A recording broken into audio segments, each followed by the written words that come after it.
माननीय दीपक काळे साहेब MSc agri, district agriculture officer ZP Satara यांनी सांगली, त्यांनी रिसर्च पेपर 1 पब्लिश करून त्यांनी Indian journal of soil science म्हणजे माती परीक्षणमध्ये त्यांनी कार्य केलेलं आहे. त्याच्यानंतर दुसरी महान हस्ती आपल्याला लाभलेली आहे माननीय अशोकराव देशमुख साहेब, भारतीय दुग्ध पत्रिका, दुग्ध तंत्रज्ञ अभ्यासक्रम, राज्य शासनाच्या सेवेतून मॅनेजर पोस्टवरून ते निवृत्त झालेले आहेत. त्यांची विशेषता म्हणजे बांबूच्या लागवडीतून पर्यावरणीय संकट कसं दूर होईल. आज आपण पाहतो की ग्लोबल वॉर्मिंग किंवा सगळ्याच प्रकारचं पर्यावरणामध्ये 5 तत्वांचं संकट आलेलं आहे आपल्यावर, मनुष्यसृष्टीवर. तर त्यांनी हा रिसर्च करून या बांबू विषयावरील त्यांचा अभ्यास आता सध्या चालू आहे आणि पर्यावरणीय संकट, त्याचा परिणाम आणि उपाय याचा लेख सुद्धा त्यांचा महाराष्ट्र टाइम्स पेपरमधून मे महिन्यामध्ये पब्लिश झालेला आहे. बांबू लागवडीवर त्यांचे महाराष्ट्र टाइम्समधून हे लेख प्रसिद्ध झाले, जरूर आपण वाचावे. माझ्याही वाचनात तो आलेला आहे, कारण मला एक शालेय जीवनामध्ये मुलांच्या 7वीच्या त्याबाबत एक लेसन होता की कसं त्या मोलायकातून कसं पर्यावरणाचं हे केलं, एकट्या स्वतः 15 वर्षाच्या मुलांना. त्यावेळेला माझा तो लेख वाचनात आला होता. आता मला परिचय मिळाल्यानंतर पवार साहेबांचं ते माझ्याही लक्षात आलं. तर अतिशय उत्कृष्ट कार्य ते करत आहेत.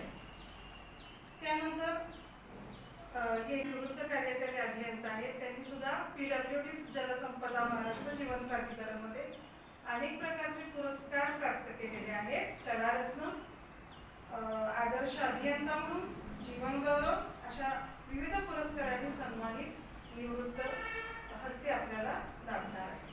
अशा सगळ्या हस्तींचा, अमूल्य रत्नांचं बाबांच्या घरामध्ये पुन्हा एकदा आपण सर्व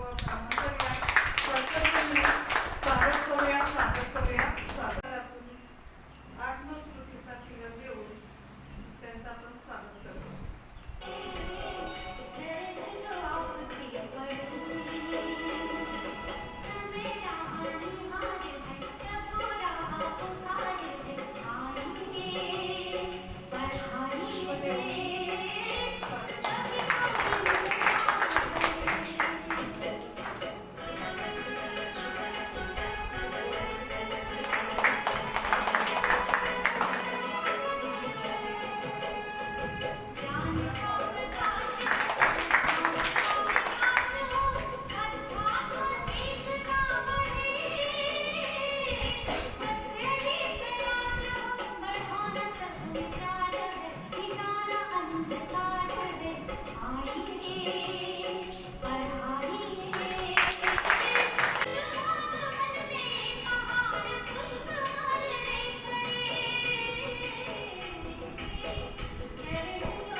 दिवसाच्या निमित्ताने ईश्वर पिता त्यांचं मी स्वागत करते. त्याचबरोबर मंच उपस्थित सर्व पाहुण्यांचा परिचय दिलेला आहे. मी फक्त स्वागत करते आहे.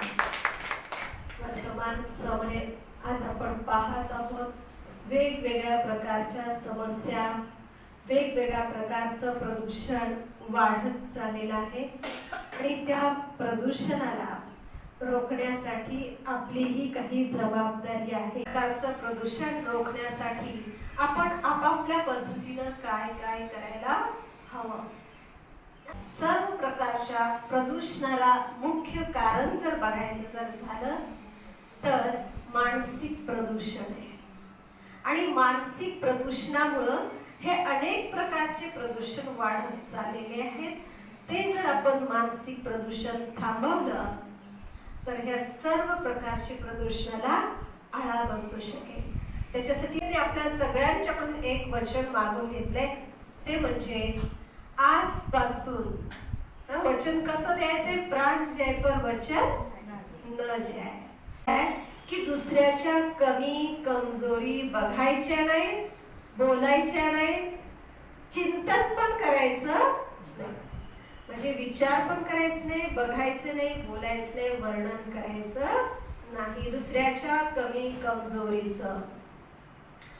याच्यासाठी आपल्याला करायला हवं आहे राजयोग मेडिटेशन. कारण राजयोगाचा अभ्यास आपल्याला असं काही अभ्यास शिकवतो की जे आपण चांगल्यासाठी वचन घेतलेले शेवटपर्यंत आपण निभावू शकतो. राजयोग जीवन जगण्याची कला शिकवत आहे की राजयोगाच्या अभ्यासाच्या आधारे आपण प्रथम आपल्या इंद्रियांना नियंत्रित करायला शिकतो. आणि एक इंद्रिय नियंत्रित झाली तर म्हटलं आता मन जिते जगत जीत. मनाला जिंकलं तर जगाला जिंकू शकतो. आणि मनाला जिंकण्यासाठीच अभ्यास या ठिकाणी परमात्मा आपल्याला आपल्या मनात चालणाऱ्या एका विचारांचा प्रभाव प्रकृतीवरती पडतो. पूर्वीच्या लोकांच्या मनामध्ये अतिथी देवो भव ही भावना होती आणि सर्वांच्या प्रती दया करुणा प्रेम भावना होती. आणि त्याच्यामुळे प्रत्येकाच्या मध्ये इतरांना देण्याची भावना ही नेहमी असायची. प्रकृतीसाठी द्यायचंच पण मनुष्यासाठी पण देण्याची भावना खूप होती. आणि अतिथी देवो भव आला की पाहुणा त्यांचं देवा समान स्वागत केलं जात होतं. पण आता स्वागत लांब राहिलं पण कुत्र्यापासून सावध राहा. म्हणजे बोर्ड काय सांगतो की तुम्ही येऊच नका आणि आला तर कुत्रा समोर आहे सावध राहा. म्हणजे भाव आहे आपल्या मधला जो देवत्वपणाचा अतिथी देवो भव जो भाव होता म्हणजे ती भावना आपली समाप्त झालेली आहे. आणि त्याचा परिणाम प्रकृती सुद्धा आपल्याला द्यायचं कमी करायला लागलेली आहे. आणि कशाही रीतीने प्रकृतीने द्यावं म्हणून रासायनिक खतांचा शेतीमध्ये खूप वापर प्रचंड पटीने चाललेला आहे. आणि रासायनिक खत वापरामुळं परिणाम एवढे भयानक निघत चाललेले आहेत की कॅन्सर सारखे आजार वाढत चाललेले आहेत. आपल्या ठिकाणी रासायनिक खत जी प्रचंड पटीने वापरली जात आहे तिथं कॅन्सरचे पेशंट खूप वाढत चाललेले आहेत आणि जमिनी पण नापीक होत चाललेले आहेत. त्याला कारण म्हणजे रासायनिक खताचा अति वापर. पण जर आपली भावनाच आपण जर बदलली ना तर पिकं प्रकृती सुद्धा आपल्याला द्यायला काही कमी करणार नाही. आज ही जी फळं झाड आहेत पहिले इतकी मुबलक प्रमाणामध्ये देत होती कारण भावना शुद्ध आणि श्रेष्ठ होती. ज्याच्यासाठी मी आपल्याला एक कहाणी ऐकते. एक राजा होता जंगलामधून चाललेला आणि खूप त्याला तहान लागलेली होती. आणि मग आता तहान लागली पाणी बघितलं कुठं सापडच नाही. खूप म्हणजे तिथं पाण्याची सोय लवकर नसेल सापडली पण खूप शोधत होते पाणी काही दिसेना. शोधता शोधता त्यांना एक झोपडी दिसली. त्या जंगलामध्ये महाराज तपस्वी राहत होते झोपडीत. आणि ती झोपडी दिसल्यानंतर त्यांना उमंग आला की इथं तरी थोडं आपल्याला पाणी मिळेल. खूप तहान लागलेली जीव कासावीस झालेला आहे म्हणजे इतका तहान लागलेली होती. आणि मग फक्त आपला प्राण वाचवण्यासाठी काय आवश्यक आहे पाणी. या शुद्ध भावनेनं तो त्या झोपडीमध्ये गेला. महाराजांना बघितलं. महाराज तपस्येला बसलेले होते. त्यांनी एकदा हाक मारली दोनदा हाक मारली पण ते तपस्वी एकदम ध्यान मग्न होते. आता महाराजांना तर खूप तहान लागलेली होती. काय करायचं म्हणून त्याने काय केलं महाराजांना उठवण्याचा हाक मारून प्रयत्न केला. उठत नाहीत म्हटल्यानंतर तरीही समोर ईश्वराला अर्पण करत केलेले ते फळं आणि पाणी तिथं त्यांच्या समोर होतं. महाराजांना राहावलं नाही. कमंड उचललं आणि पाणी पिऊन टाकलं. त्यांना खूप बरं वाटलं. पाणी पिल्यानंतर तिथंच बसले. आणि त्यानंतर थोड्या वेळानंतर ते तपस्येतनं बाहेर आले. महाराजांनी त्यांना नमस्कार केला. आणि नमस्कार केल्यानंतर त्यांनी विचारपूस केली. त्यांचं बोलणं चालणं झालं. तर महाराजांना एवढी तहान लागलेली आहे पाणी पिलेले आहेत पण खूप एवढा प्रवास झालेला आहे. मग त्यांचा आदरातिथ्य करण्यासाठी महाराज काय केले आतमध्ये गेले आणि झोपडीच्या पाठीमाग फळांची झाडं होती. आणि त्यातलं एक फळ तोडलं आणि दाबलं तसं ग्लास भरून रस निघाला. ज्यूस निघाला फळांचा आणि महाराजांना ते देऊ केलं. महाराज पिले, त्यांची तहान पण तृप्त झालीच, पण भूकही तृप्त झाली. एवढं रस त्याच्यात, म्हणजे शक्तिशाली फ्रूटचं ज्यूस होतं. आणि ते सगळं झाल्यानंतर त्यांचं दोघांचं संभाषण झालं आणि महाराज निघाले. आणि निघाल्यानंतर थोडस बाहेर आल्यानंतर थोड्या वेळानंतर त्या महाराजांच्या मनात विचार आला की बोलता बोलता त्यांनी विचारलं किती फळांचा रस आहे. तर महाराजांना एकाच फळाचा रस आहे. मग त्यांनी बघण्याची इच्छा व्यक्त केली. तेव्हा त्या साधूने ते झाडं दाखवली, पाठीमागे बघितलेली होती. ती जात असताना राजाच्या मनात विचार चालले, एवढा विचारावरती कर लावूया, कर दिला पाहिजे, घेण्याची भावना राजाच्या मनात यायला लागली. पण आता बोलणार कसं? बाहेर गेलेले होते, पण ते साधू महात्मा पण पुन्हा जंगलात कशासाठी तर गेले निघून. निघून गेल्यानंतर थोडस अंतर पुढे गेल्यानंतर महाराजांच्या मनात पुन्हा ते फळ खाण्याची, त्याचा ज्यूस पिण्याची इच्छा निर्माण झाली आणि परत आले. तर साधू महाराज तिथं नव्हते. मग नाही म्हणून काय झालं, राजाने मनात भावना वेगळी सुरू झाली आणि मग तो गेला पाठीमाग बगीच्यामध्ये एक फळ तोडायला सुरुवात केली. पण तोडून पिळलं तरी काही ग्लास भरणार, तोडून 4 फळं तोडली तरी तेव्हा कुठेतरी 4-5 फळं तोडल्यानंतर ग्लास भरला. तेव्हा त्यांना आश्चर्य वाटलं की मगाशी तर एक फळांचा ज्यूस मध्येच ग्लास गच्च भरलेला, नंतर 4-5 फळं तोडावी लागली. आणि असं का झालं? महाराजांच्या लक्षात नाही आलं. पण नंतर मग थोडस थांबले आणि पुन्हा त्या साधू महात्म्यांना आल्हीपर्यंत वाट पाहिली. ते परत आले, विचारलं की तुम्ही तर सांगितलं एकाच फळांचा ज्यूस होता आणि मी तर बघितलं एवढी फळं तोडली तर ग्लास काही भरला नाही. तर साधू महात्म्याने विचारलं की पहिल्यांदा जेव्हा मी फळ तोडलेलं होतं तेव्हा आपला जीव कासावीस होता, आपला प्राण वाचावा ह्या शुद्ध भावनेनं, श्रेष्ठ भावनेनं मी ते फळ तोडलेलं होतं आणि त्यामुळे ती प्रकृतीने सुद्धा त्या फळामध्ये एवढा रस भरला की एक ग्लास पिला की ग्लास भरला. परंतु तुम्ही जेव्हा फळ तोडलं तेव्हा तुमची भावना काय होती? घेण्याची भावना होती, देण्याची नाही. जीव वाचवण्याची भावना नव्हती, फक्त घेण्याची भावना होती. आणि याच विचारांचा परिणाम त्या झाडावरती झाला आणि झाडाने जो रस आहे तो मुबलक द्यायची कमी झाला. मग आता आपल्याला प्रकृतीकडनं, झाडाकडनं जास्त पाहिजे, तर आपली भावना कशी पाहिजे? शुद्ध, श्रेष्ठ. म्हणजे देण्याची भावना जेवढी आपली वाढते तेव्हा प्रकृती सुद्धा, पाची तत्व सुद्धा आपल्याला द्यायला तयार होतात. पण जेव्हा आपली द्यायची ऐवजी घेण्याची भावना वाढते तेव्हा ती सुद्धा द्यायची ऐवजी घेण्याची भावना. म्हणजे आपले विचार प्रत्येक झाडाच्या त्या बियापर्यंत म्हणा, झाडापर्यंत ते पोचतात, आपल्या भावना पोचत असतात. आणि म्हणून आपले विचार शुद्ध, श्रेष्ठ पाहिजे, शक्तिशाली हवे. ज्याच्यासाठी आज आपण पाहतो की विदेशामध्ये काही ठिकाणी झाडं तोडायची असेल तर आपल्यासारखं जे हत्यार आहेत ते वापरत नाही. काय करतात? नियम बनवतात, आपल्याला हे झाड तोडायचं आहे ना, एक 8-10 दिवस त्या झाडाच्या जवळ जातात आणि त्याच्याविषयी अपशब्द बोलतात, निगेटिव्ह द्वेषाचे शब्द वापरतात आणि त्या झाडाला बोलतात. हळूहळू 8 दिवसाच्या नंतर ते झाड सुकायला लागतं, 15 दिवसात पूर्ण सुकून जातं आणि झाड मग तोडायची मेहनत लागत नाही. म्हणजे आपल्या बोलाचा परिणाम किती होतो? झाड सुद्धा सुकून जातं. कशाच्यामुळं? आपले शब्द नकारात्मक. आणि म्हणून डॉक्टर इमोटनी प्रयोग केला, आपल्या विचारांचा, बोलाचा प्रभाव कसा या पाण्यावरती, प्रकृतीवरती होतो. त्यांनी सांगितलं की 2 बॉटल मध्ये एकाच ठिकाणचं पाणी घेतलं, एकावर लिहिलं द्वेष आणि एकावर लिहिलं प्रेम.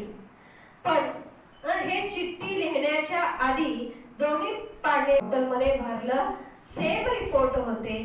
पण हे जेव्हा चिठ्ठी दोन्हीवरती लावली आणि ही चिठ्ठी लावलेली जी आहे ती दिवसानंतर ते पाणी चेक केलं तर रिझल्ट काय मिळाले? ज्याच्यावर प्रेम शब्द लिहिलेला होता, सुंदर क्रिस्टल तयार झालेले, अर्थात एनर्जी भरलेलं युक्त पाणी, आणि ज्याच्यावर द्वेष हा शब्द लिहिलेला होता त्याच्यात जे चित्र होतं ते गटरच्या पाण्याचं चित्र होतं. ज्या आणि दुसरा त्यांनी प्रयोग केला, काही पाण्याच्या ठिकाणी मंत्र जाप केले तर त्याची खूप सुंदर डिझाईन्स तयार झाले. कुणी मग मंत्र जाप केले, कुठं प्रार्थना, कुठं काय, असे वेगवेगळे प्रयोग केले आणि त्यांनी दाखवून दिले की आपल्या बोलाचा परिणाम, आपल्या अभ्यासाच्या चिंतनाचा परिणाम पाण्यावरती जर एवढा होत आहे तर आपल्या मनुष्याच्या शरीरात सुद्धा पाणी किती टक्के आहे? 80% का 75%? 70%. म्हणजे मेजॉरिटी पाण्याची संख्या जास्त आहे आणि पाणी एवढं जर आहे, आपल्या मनात चालणाऱ्या एका एका विचारांचा प्रभाव किती होत असेल. आणि म्हणून परमात्म्याने आपल्या सगळ्यांच्याकडून वचन काय मागितलं की दुसऱ्याच्या चुका, कमी, कमजोरी, अवगुण बघू नका. कारण आता सध्या दुसऱ्याकडे बघताना दोष दृष्टी खूप वाढलेली आहे आणि जेवढा आपण निगेटिव्ह बघतो, वाईट बघतो, अवगुण बघतो, त्याचा परिणाम आपल्या मनावरती होतो. आपल्यातले चांगले गुण संपुष्टात येत आहेत आणि म्हणून आपलं जीवन सुखमय बनण्यासाठी सुद्धा आवश्यकता आहे प्रत्येकाचे गुण विशेषता पाहणं. आणि ती सुरुवात करूया. आपल्याला आजपासून आपण सगळ्यांनी प्रतिज्ञा केली, मगाशी ठरवलेलं आहे की परमात्म्याने वचन दिलेलं आहे तर आपण ते वचनाला जागायचं आहे. आजपासून प्रत्येकाच्या गुण आणि विशेषताच पाहिजे, दुसऱ्यांच्या बघायचे तर गुण आणि विशेषता. चिंतन सुद्धा तेच करायचं आहे, कारण आपण जसं बघणार तसंच आपण बनणार आहोत. आपलं जीवन सुख शांती संपन्न बनवण्यासाठी आवश्यकता आहे गुण विशेषता पाहणे आणि त्याच्याबरोबरच परमात्म्याची आठवण म्हणजेच राजयोगाचा अभ्यास हा आवश्यक आहे. जर आपण याचा रोज मनापासून अभ्यास करायला सुरुवात करू तर निश्चित एक वेळ अशी की आपल्या मानसिक विचारांचं प्रदूषण संपेल, तेव्हा आपला सगळ्यांचा व्यवहार हा दैवी गुणांनी युक्त होईल, म्हणजेच देवताही होईल. आणि मग या पृथ्वीवरती स्वर्ग यायला वेळ लागणार नाही. कारण आपल्या विचारांच्या प्रभावामुळे आपलं व्यक्तिगत कौटुंबिक जीवन पण आदर्श बनेलच, पण प्रकृती ही जी 5 तत्व आहेत तर ती तत्व सुद्धा सतोप्रधान बनण्यास मदत होईल. 5 तत्वांना सतोप्रधान बनवण्यासाठी आपल्याला 5 तत्वांना शुद्ध पावन बनवण्यासाठी, शक्तिशाली सतोप्रधान बनवण्यासाठी आपल्या सगळ्यांना तपस्या करणं आवश्यक आहे.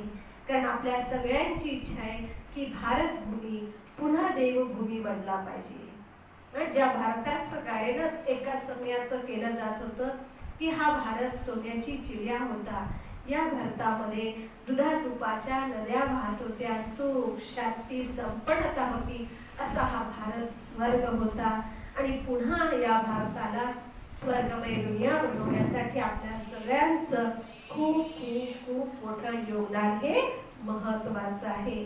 पण सुरुवातीला करताना आपण हा विचार करतो मी एकट्यानं करू कसं चालेल, सगळेच वाईट वागतायत, मी एकटं चांगलं वागून दुनिया थोडीच बदलणार आहे.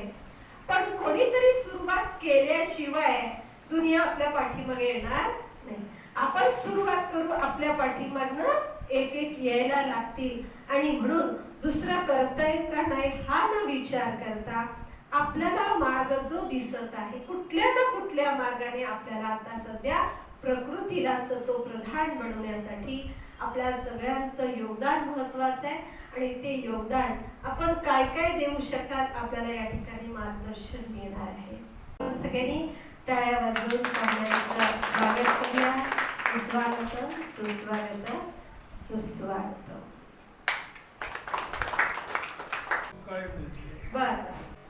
प्रजापती ब्रह्मकुमारीच्या संचालिका, उपस्थित सर्व डायसवरील सगळे प्रमुख पाहुणे, खास करून उपस्थित असलेले आमचे कृतीशील संघटनेचे अध्यक्ष डॉक्टर चंद्रकांत निरोडे सर आणि उपस्थित उपस्थित सर्व या ठिकाणी असलेले सगळे.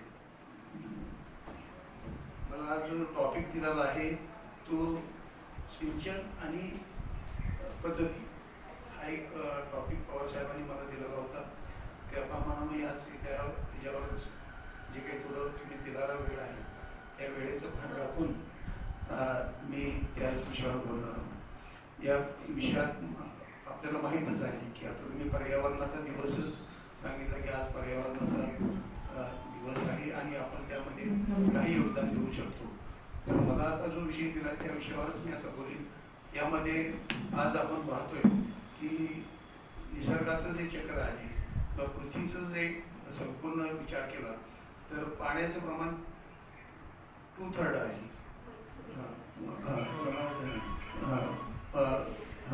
पाण्याचं प्रमाण 2/3 आहे आणि त्यामुळं जे ती पाणी आहे ते सुद्धा आपल्याला वापरण्यायोग्य असं पाणी नाही आणि ते वापरायचं झालं तर आपल्याला मोठ्या प्रमाणात त्याला ट्रीटमेंट प्लॅन्टच्याद्वारे काही देश करतात ते आपण करू शकत नाही. आणि आपल्या देशाचा विचार केला तर आज 84% शेती जिरायत शेतीवर अवलंबून आहे, म्हणजे ती पावसावर अवलंबून आहे. आणि या ठिकाणी पावसाचंही प्रमाण आपण बघतोय आताच्या परिस्थितीमध्ये मोठ्या प्रमाणात एल निनो किंवा ला निनोचे इफेक्ट जे आपल्याला पाहायला मिळत आहेत की ज्या पॅसिफिक ओशनमध्ये जो समुद्र आता तापत आहे त्याचा जो परिणाम आहे तो बहुत करून आपल्याकडं तो जाणवेल असं काही तज्ज्ञांचं मत आहे.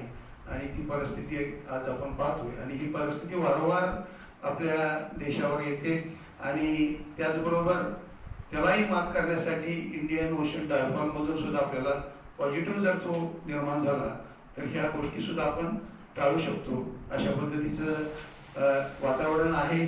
साधारणतः वाटते आम्हाला सगळ्यांना की हा मान्सून बऱ्यापैकी सुरुवात करेल पण नंतर रबीमध्ये तो थोडा बदल करू शकतो.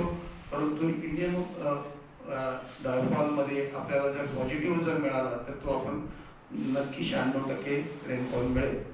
आता आपण शेतीकडे वळूया. यामध्ये ही जी शेती आहे महाराष्ट्राचा जर विचार केला तर जवळपास 84% ही शेती जिरायत प्रकारच्या पिकासाठीच आहे आणि उर्वरित जी शेती आहे ती इरिगेशनची सिंचन म्हणतो आपण. पावसा व्यतिरिक्त पडणारं पाणी जे आपण वापरतो शेतीला त्याला आपण सिंचन म्हणतो. या सिंचनाचं सोर्सेस असे आहेत की मग तलाव असतील, धरणं असतील, विहीर असतील, बोरवेल असतील, यामधून जे काही पाणी उपलब्ध होतं ते आपले शेतकरी ते असे जे शेतकरी आहेत ते 17% आहेत, ते 19% आहेत हे पाणी वापरत असतात. आणि त्या पाण्यावर सुद्धा आज पर्यावरणाचा एवढा मोठा परिणाम झालेला आहे की क्लायमेट चेंजमध्ये दिवसेदिवस टेम्परेचर वाढत जाणं, बाष्पीभवनाचा वेग वाढत जाणं, आज 35%वरून 40-45%वर बाष्पीभवन होत आहे. त्यामुळं विहिरीतलं पाणी, धरणातलं पाणी प्रचंड प्रमाणात ते खाली होत आहे आणि पिण्याला लागणारं लोकसंख्येचा भस्मासूर या सगळ्या गोष्टींना नाही म्हणलं तरी अतिक्रमण वाढत चाललेलं आहे. आता मग याचा विचार करून आपल्या शेतीशास्त्रामध्ये ज्या काही पद्धती आहेत, पीक पद्धती असतील, पाण्याच्या पद्धती असतील, या सगळ्या आपल्याला बदलाव्या लागणार आहेत नजीकच्या काळामध्ये. आणि त्या दृष्टीनं विद्यापीठं म्हणा किंवा काही शास्त्रज्ञ किंवा जे काही आहे ते तज्ज्ञ त्यांचा प्रयत्न चालू आहे, पण प्रयत्न हे तोकडे. आणि हा आपल्याला माहिती आहे की 2030-35च्या पुढं पाण्यासाठी क्रायसिस निर्माण होऊ शकतात आणि ती परिस्थितीची वाटचालच आहे म्हणायला काय हरकत नाही. तर आज जी प्रचलित पद्धत आपली आहे पाणी धरण्याची, ती समपातळीमध्ये आपण पाणी देतो किंवा वाफे पद्धतीनं पाणी देतो. नंतर तुम्ही फरो इरिगेशन म्हणतो आपण त्याला, पद्धतीनं पाणी देतो. या पद्धती ह्या करत चालतच आले. तर त्या पाणी मोठ्या प्रमाणात जमिनी घेतात. पाणी खरं तर आपण पिकासाठी देत असतो पण आपण जमिनीला पाणी देतो असा हा प्रकार आहे. आणि हा प्रकार बदलण्यासाठी काही नवीन प्रचलित पद्धतीमध्ये बऱ्याच देशांनी चेंज केला. माझं आता 2-3 वेळा मी अमेरिकेचा आता दौरा केलेला आहे. 4 टाईम मी अमेरिकेमधली शेती बघितली आणि तिथलंही बघितलं. ते आणि आपलं शास्त्र म्हणजे तिथली समस्या, आपली समस्या वेगळी, त्यांची ते 13% लोक शेती करतात, तर आपण इथं 65 ते 70% शेती करतो. मग अशा परिस्थिती आणि 13% म्हणजे त्यांची भली मोठी शेती आहे आणि आपल्याकडे सगळे सीमांतिक शेतकरी आहेत.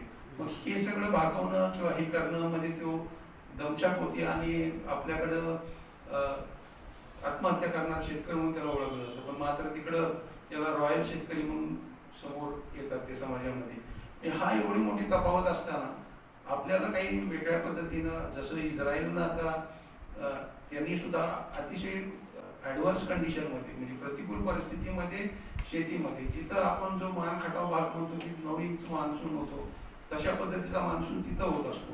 तर तिथं पाण्याची मोठी समस्या असल्या कारणाने त्यांनी काही या पाण्याच्या मॅनेजमेंटमध्ये बदल केले आणि पाण्याच्या मॅनेजमेंटमध्ये बदल करत असताना आपल्या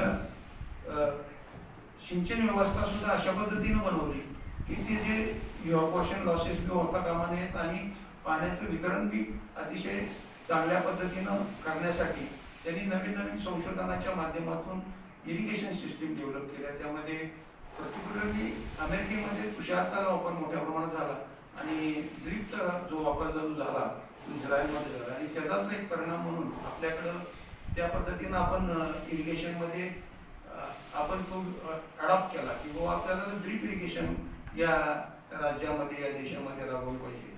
आजच्या पंतप्रधान सिंचन योजनेअंतर्गत जी मोठ्या प्रमाणात अनुदान आपल्याला आज गव्हर्नमेंट ऑफ इंडिया देत आहे आणि आपण त्याचा फायदा उचलला पाहिजे. आणि अशा पद्धतीच्या ज्या काही योजना आहेत आणि त्याच्यामुळं आपलं पाण्याची बचत होणार आहे. साधारणतः 35 ते 40% किंवा तुषारमध्ये आपण 35 ते 40% बचत करतो, तर ठिबकमध्ये आपण 40 ते 50% पाणी बचत करतो. तसं त्यामध्ये फर्टिलायझरचा सुद्धा आपण निम्म्यानं म्हणजे वापर करू शकतो. जर तुम्ही मगाशी उल्लेख केला की ज्याच्यामुळं जे खतं आहेत, केमिकल फर्टिलायझर आहेत किंवा केमिकल पेस्टिसाइड आहेत, केमिकल हर्बिसाइड्स आहेत की ज्याच्यामुळं आज टोटली आपल्या जीवनशैलीवर मोठ्या प्रमाणात परिणाम होत चाललेला आहे की त्याच्यामुळं कॅन्सरसारखे आजार आहेत, अनेक प्रकारच्या आजाराला आपण देतोय. परदेशात तसं नाही. परदेशामध्ये कुठलाही माल जो ॲग्रिकल्चर प्रोड्यूस आहे तो टेस्ट केल्याशिवाय पुढं मार्केटमध्ये येत नाही आणि जर तो त्यामध्ये हिजार्डस मटेरियल असेल तर तो फेकून दिला जातो. अशा पद्धतीची प्रणाली आपल्या देशामध्ये नाही. आपल्या देशामध्ये तितकंसं क्वालिटी कंट्रोल बी नाही. ज्या गोष्टीला महत्त्व द्यायला पाहिजे ते दिलं गेलं नाही अजून. आपल्याकडे जो क्वालिटी कंट्रोल जो विंग आहे तो फार तोकडा आहे आणि अशा पद्धतीनं मग तो पूर्णच ह्या सगळ्या मालावर मध्ये भेसळ असेल, मग काही ॲग्रिकल्चर प्रोड्यूस असतील, भाजीपाला असेल, याच्यामध्ये आपल्याला हे सगळे जो शरीराला हानिकारक जो आहे तो घटक आपल्याला खावा लागतो आणि त्याचा परिणाम आपण भोगतोय. मात्र आताच्या ह्या पद्धतीमध्ये सगळेच चेंज करत आहेत. शेतकऱ्यांना सुद्धा जागृत करण्याचं काम चालू आहे आणि त्याचबरोबर आता इरिगेशन सिस्टीम तुम्ही म्हणला तसं की इरिगेशन सिस्टीममध्ये ड्रीप इरिगेशन ठिबक सिंचन संचयाच्या योजनेतून आपण म्हणजे बरंचसं पाणी बचत करू शकतोय, खताचा वापर करू शकतोय आणि त्या प्लॅन्टच्या शेजारी आपण पाणी देण्याचा प्रयत्न करतो आणि देशाचं आपण नाही म्हणलं तरी एक प्रकारची पाणी वाचवण्याचं काम करतो आणि त्यामुळे उत्पादनामध्ये सुद्धा आज प्रचंड वाढ झालेली आहे. आज कुठलंही उत्पादन बघा, आम्ही पूर्वी सांगायचो की हेक्टर जितकं उत्पादन ते आता एकरामध्येच लोक काढायला लागले. म्हणजे त्याचा हा जो परिणाम आहे तो हा नवीन टेक्नॉलॉजीचा परिणाम आहे आणि यामध्ये दोन्ही सिस्टीम आपल्याकडे पाहता तर ठिबक सिंचन संच मोठ्या प्रमाणात उपलब्ध झाले. शासनानं अनुदान दिलेलं आहे. जवळपास 60% पासून 80% पर्यंत वेगवेगळ्या पिकांना वेगवेगळ्या ह्याच्यावर अनुदान दिलेलं आहे आणि त्याची महत्त्व बी आता पटत चाललेलं आहे. ह्याच्या या सिस्टीममध्ये काय आहे की एक तर विहिरीवर एक पंप बसवलेला असतो, पुढच्या बाजूला प्रेशर गॉज असतात, पुढं फिल्टर असतात, पुढं मेन लाईन असतात, सबमेन लाईन असतात आणि पुढं ट्रिपर असतात. त्या ट्रिपरमधून किती पाणी द्यायचं हे एक तंत्र आहे.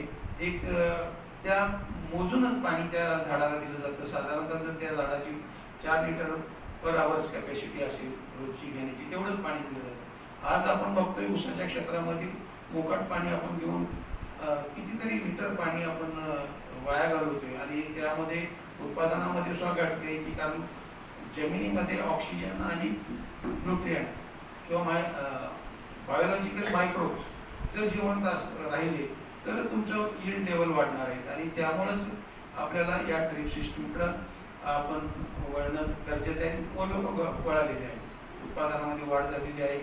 आता ती सिस्टीम लोकांना वाटते की बाबा हे लवकर खराब होती किंवा हे होतं, कारण तसं तर तुम्ही जर स्टँडर्ड मटेरियल घेतलं तर ते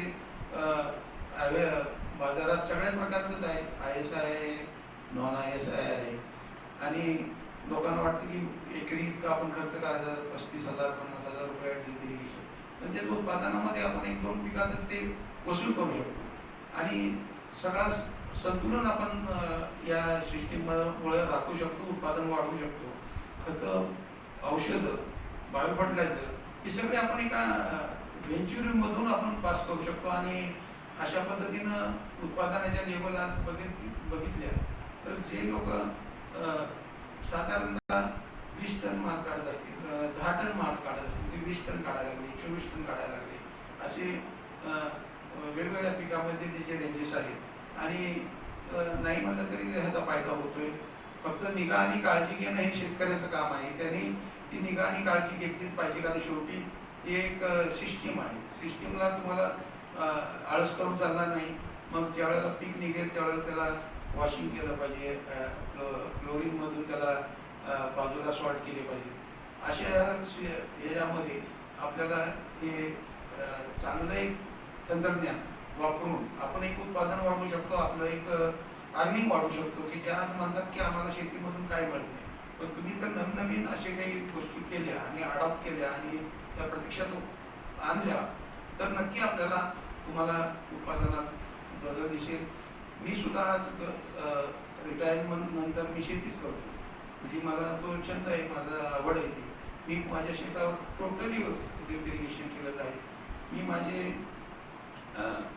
जेवढे क्षेत्र आहे त्यामध्ये अद्रक असेल किंवा टर्मरिक असेल या सगळ्या पिकांना ड्रीप आहे. ड्रीपनं मी खतं देतो, औषधे देतो आणि तुम्हाला सांगायचं म्हणजे ती लेवल सुद्धा जी मला खरंच स्वतः बघायचं होतं की खरंच नक्की याच्यातून उत्पादन मिळतं का, तर नक्की उत्पादन वाढतं आहे ही मी स्वतः खात्री केली आणि माझं आज मी मार्केटमध्ये जवळपास अशा पद्धतीनं जर जो उत्पादन आम्ही घेतलं तिथे म्हणजे योग्यच आहे. म्हणजे नवीन जे काही सिस्टीम आहे ते आपण यूज केला तर उत्पादन वाढतं हे मला स्वतः वैयक्तिक अनुभवाला आलं. मी आज पुस्तकी नुसतं सांगत होतो तर मला तो अनुभव मिळाला. मला आपण एक चांगली मला संधी दिली इथे या ठिकाणी बोलण्याची, त्याबद्दल मी संयोजकांचे सर्वांचे आभार मानून मी माझे थँक्यू. खूप सुंदर की आपण कशा पद्धतीनं शेती करायची, त्याच्यामध्ये पाणी कशी बचत करायची, अतिशय सुंदर मार्गदर्शन दिलं. त्याच्यानंतर पाहुणे त्याने मी विनंती करते की आपण आपलं मार्गदर्शन द्या. पर्यावरण या विषयावरचं व्याख्यान चालू आहे आणि पर्यावरण सध्या जर बघितलं तर फार मोठा विषय, चिंतेचा विषय बनला आहे. तर ह्या बाबतीत आपण काय काय काळजी घ्यावी, काय काय आपल्याला आपल्याला अपेक्षित आहे, त्या बाबतीत मी एक रानवाटाची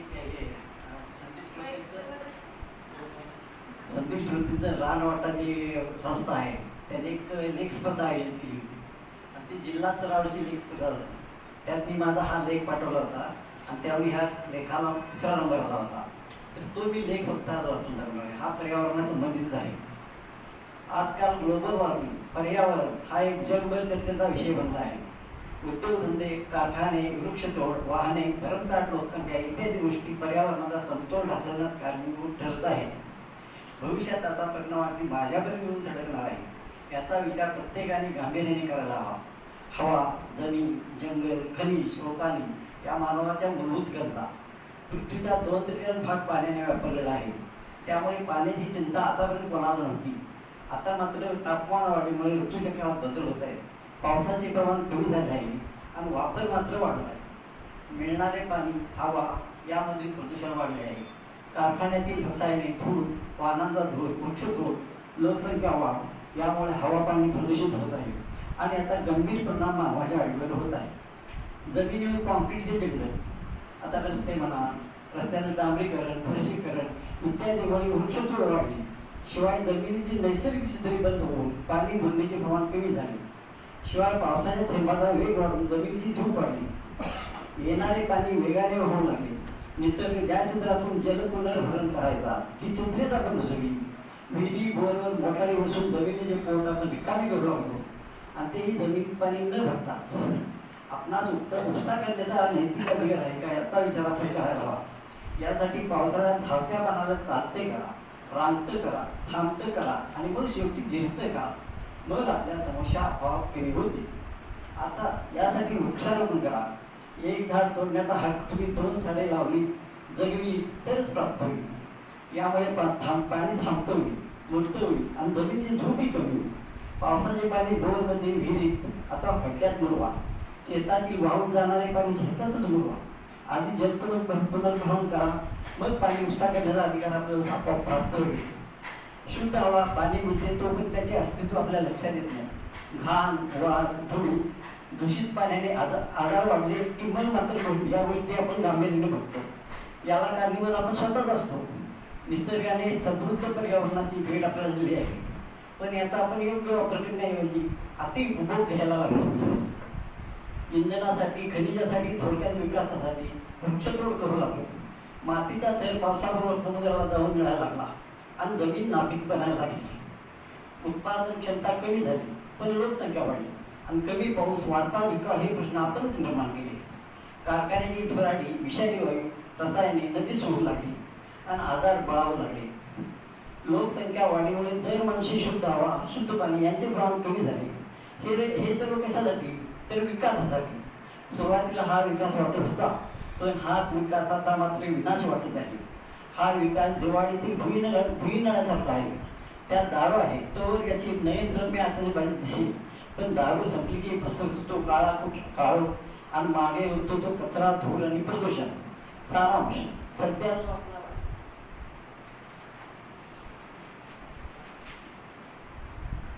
सध्या जो आपल्याला विकास वाटतोय ती प्रक्रिया व्यक्ती, परिवार, समाज, राष्ट्र आणि पर्यावरण अशा स्तरावर फक्त विकासच असेल.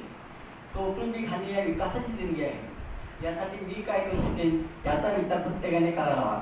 यासाठी मी वाहनांचा वापर कमीत कमी करीन, प्लास्टिक कचरा टाळीन, फटाक्यांचा वापर कमी करीन, वॉशिंग मशीन इत्यादीचा वापर कमी करीन, नळ चालू ठेवणे, झाडाला पाणी देताना पायी झाडीचा वापर करीन, विजेचे बल्ब, पंखे, इस्त्री इत्यादी योग्य मी करीन, पायी म्हणजे बादलीचा वापर करीन, वृक्षारोपण करून झाडे जगवीन, सांडपाण्याचा पुनर्वापर करीन इत्यादी बंधने प्रत्येकाने स्वतःला घालायला हवी.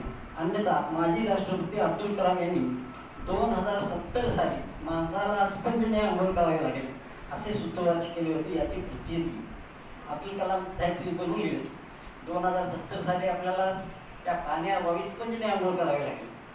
हे सर्व टाळायचे तर आपले उपभोग आपल्यासाठी इष्ट हवेतच, पण पशु, पक्षी, वनस्पती यांच्यासाठी इष्ट आहेत.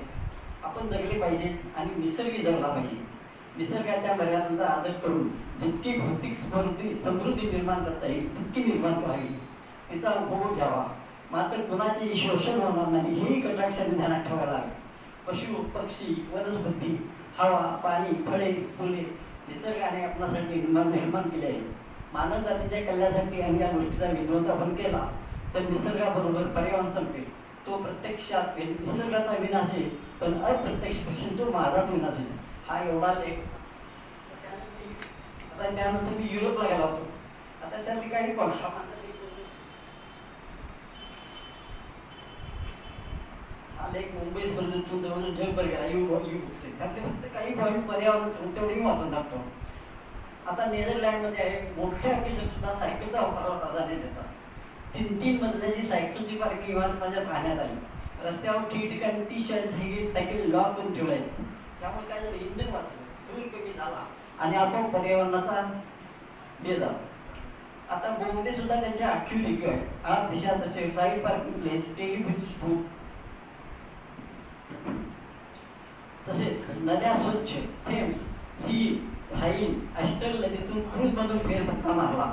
नदीवरील पूल सुद्धा सुंदर सजविली. फुलावर नक्षीकाम, कलाकृती आणि विविध रंगछटा दिलेल्या, त्यामुळे स्वच्छ नद्यांची शोभा अजून वाढते.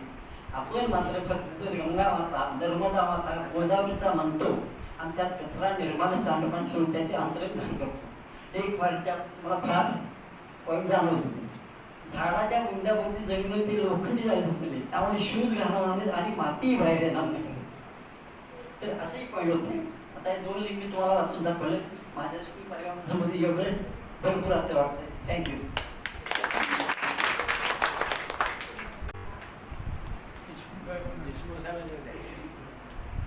खूप सुंदर रीतीने पर्यावरणाविषयी सांगितलं माहिती. प्रदूषण कमी करण्यासाठी आपलं पाण्याचं जे वेस्ट जाणार प्रमाण आहे ते आपल्याला वाचवायचं आहे. पाईपनं जे आपण घालतो त्याच्याऐवजी बादल्याचा छोट्या छोट्या गोष्टी आहेत, पण घरचा सुद्धा आपण पाण्याचा कमी वापर करून बचत करू शकतो. पावसाचं पाणी जे वरनं टेरिसवरनं येतं ते वाया जात आहे, तर ते सुद्धा पाणी आपण जर जमिनीमध्ये मुरवलं तर त्याच्यामुळे सुद्धा पाण्याचं जे खालचं जे स्तर आहे तो वाढू शकतो आणि पाण्यातलं जे खारटपण आहे तो पण कमी होऊन जाईल आणि जलस्तर पण वाढू शकेल. हेक्टर मध्ये वरचं पावसाचं पाणी पूर्णपणे खाली एकत्रित आणण्याचं सगळं पाईपलाईन केलेलं आहे आणि ते डायरेक्ट खाली जमिनीमध्ये मुरवण्याचं काम करणार आहे.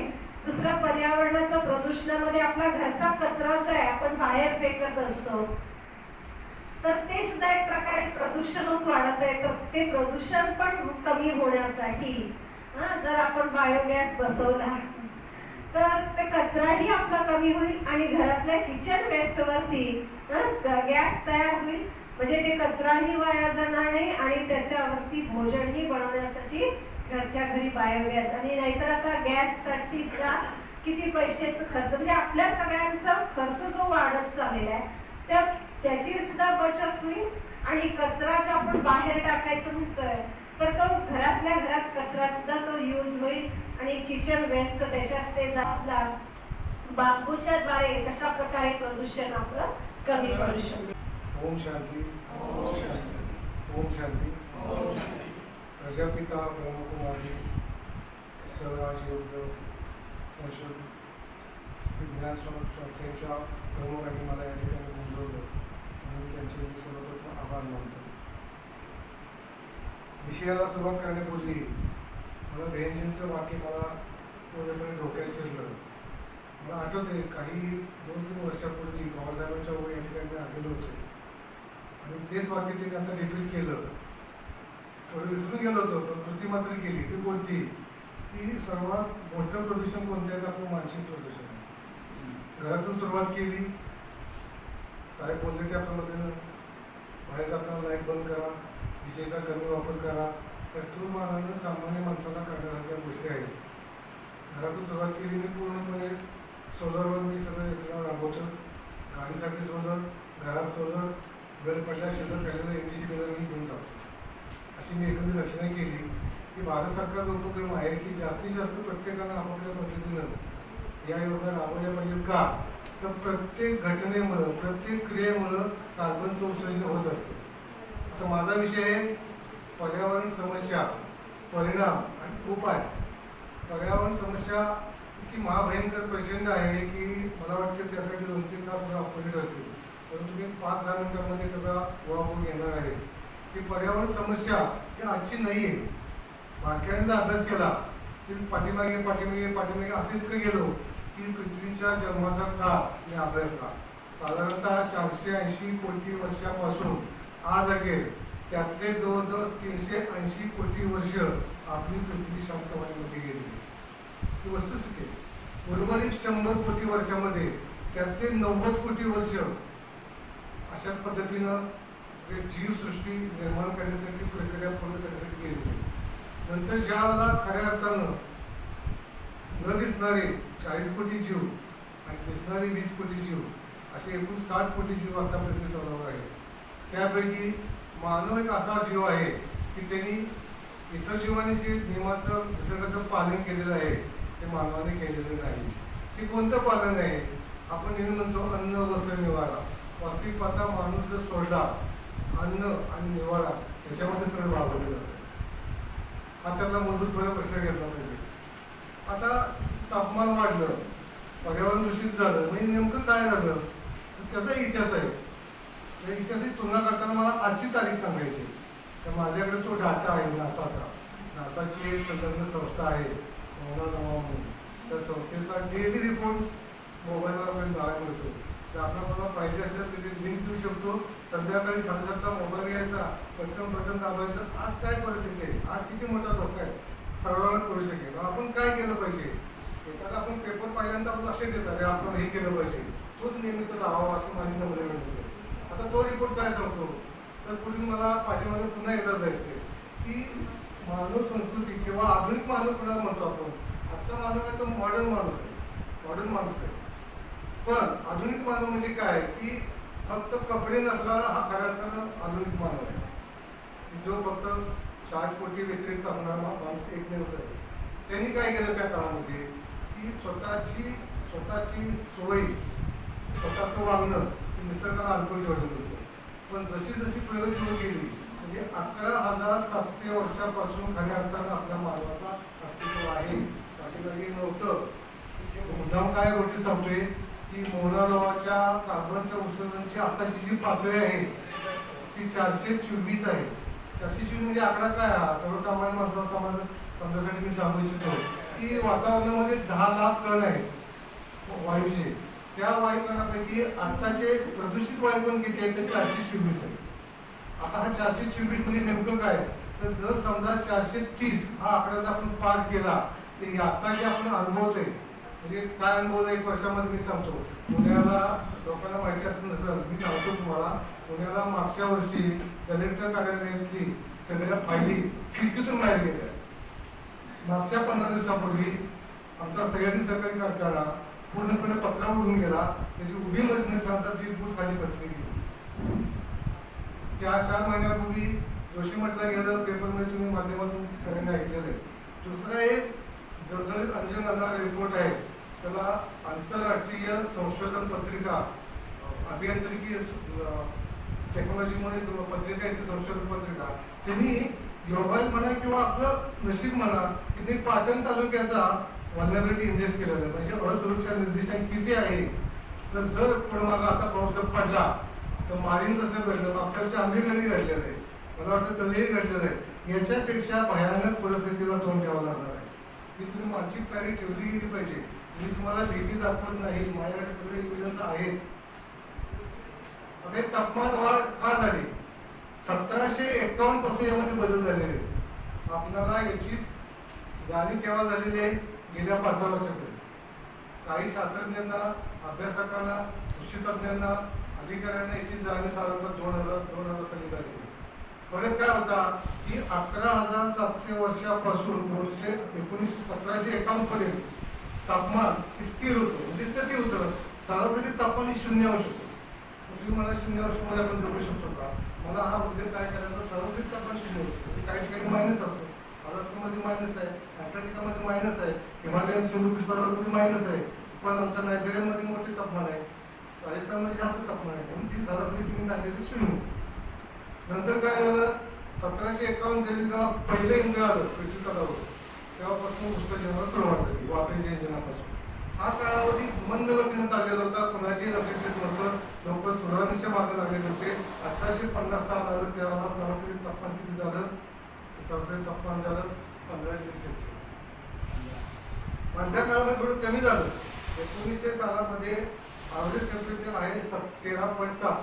हे संशोधन चाललं कधी 2015 साली पॅरिस करार जेव्हा झाला, तज्ञाशी बैठक बोलली, अनेक देशांनी मदत केली, काय लोकांनी लक्ष घातलं नाही, हे काय विश्वासात वगैरे होते, त्यात मला शेवायचं नाही. पण याच्यात लक्षात झालं की आता किती वाढवून द्यायची आपण, तर तीच मी सांगितली 1.5. म्हणजे 13.7 अधिक 1.5 त्याच्यावर 15.2. 15.2च्या वर कोणत्याही परिस्थिती जगाच्या पातळीवर सरासरी तापमान वाढ होऊन द्यायची नाही. तर त्याचे परिणाम काय होणार आहे, वातावरणामध्ये अशा पद्धतीने बदल होणार आहे की त्याचे प्रत्येकाचे सुरक्षा निर्देशांक वेगवेगळे आहेत. म्हणजे पूरपरिस्थितीचे निर्देशांक आहे, ढगफुटी निर्देशांक आहे, भूस्खलन निर्देशांक आहे, अनेक प्रकारचे एकामेकावर अवलंबून असणारे निर्देशांक आहे. जरी उद्या म्हटलं की वाडा तालुक्यातील लोकांना धोका नाही आहे मला, पण इथं जर प्रचंड पाऊस पडला, सगळी झाडे वगैरे तुटलेले, जमिनीला आधार नाही, सगळं पाणी नदी वाटे ओढ्या वाटे पुढे जाणार आहे शेवटमध्ये. पण तिथला सुद्धा जो माझा बॅक वाटरचा लोंढा जो येणार आहे तो कोल्हापूर पण येणार आहे, आलेला आहे. आता इथून पुढे काय होणार आहे, जर आपण दुर्लक्ष केलं, मला उपायामध्ये तेच सांगायचं आहे, तर याच्यापेक्षा गंभीर परिस्थिती होणार आहे.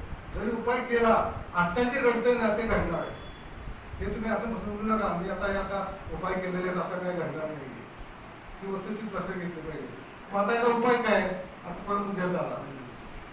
तत्पूर्वी मला हे सांगायचं आहे की आजची परिस्थिती नेमकी काय आहे. तर आजची परिस्थिती अशी आहे की 424 आणि 430 म्हणजे फक्त 6 किलोमीटरचा फरक आहे. ही प्रगती म्हणजे पर्यावरणाची गाठायला वेळ लागणार नाही, त्यालाही माझा आधार आहे.